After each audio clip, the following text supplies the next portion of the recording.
ฮู้บ่ครับว่าเป็นหยังต้องฟังความคู่ชีวิตก่อนคนอื่น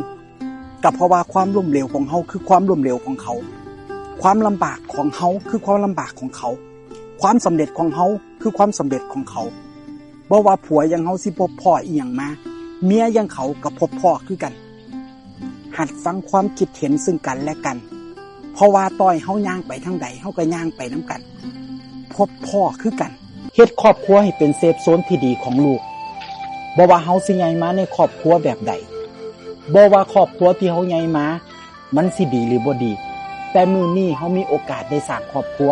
ได้เป็นพ่อคนแม่คนก็เฮ็ดให้มันดีให้ลูกรู้สึกปลอดภัยสบายกายสบายใจยามอยู่นำเฮายามเขาท้อแท้สิ้นหวังเบิดกำลังใจห้องให้ผิดหวัง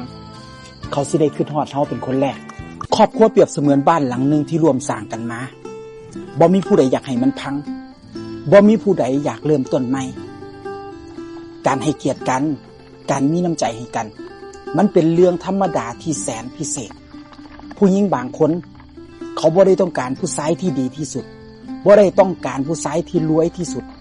แต่เขาต้องการแค่ผู้ชายธรรมดาที่เฮ็ดให้ครอบครัวมีความสุขเป็นพ่อที่แสนอบอุ่นเป็นผัวที่เสมอต้นเสมอปลายคือกันกับมือแรกที่เริ่มต้นกันมา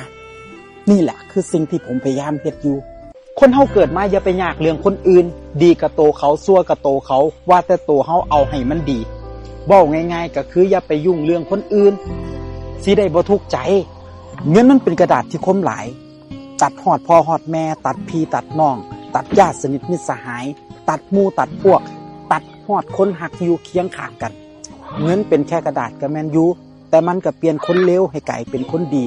เปลี่ยนคนรวยให้กลายเป็นคนถูก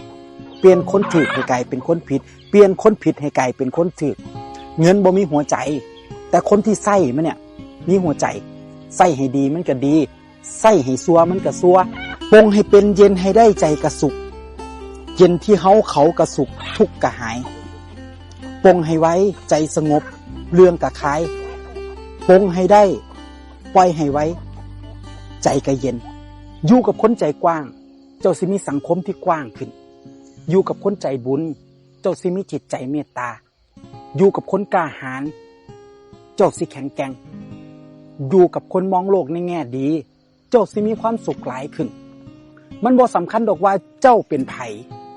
มันสำคัญอยู่ที่ว่าเฮาอยู่กับผู้ใดยามมั่งนี้ไปหาไผไผก็ฮักยามเสียหลักไปหาไผไผก็หนียามเฟื่องฟูเว้ากับเขาเขาก็ดียามบ่มีเว้ากับเขาก็ซ้ำล้มบางเทื่อเฮาซอยเหลือคนอื่นหลายเกินไปจนเจ้าของบ่ไหวก็ควรหยุดแล้วหันมาดูแลเจ้าของดีกว่าเพราะอย่าลืมว่ายามเฮาเดือดร้อนเขาบ่ได้มาเดือดร้อนนำเฮาเด้อย่าให้ราคากับคนที่เว้าบ่คิดอย่าผูกมิตรกับคนที่มองโลกในแง่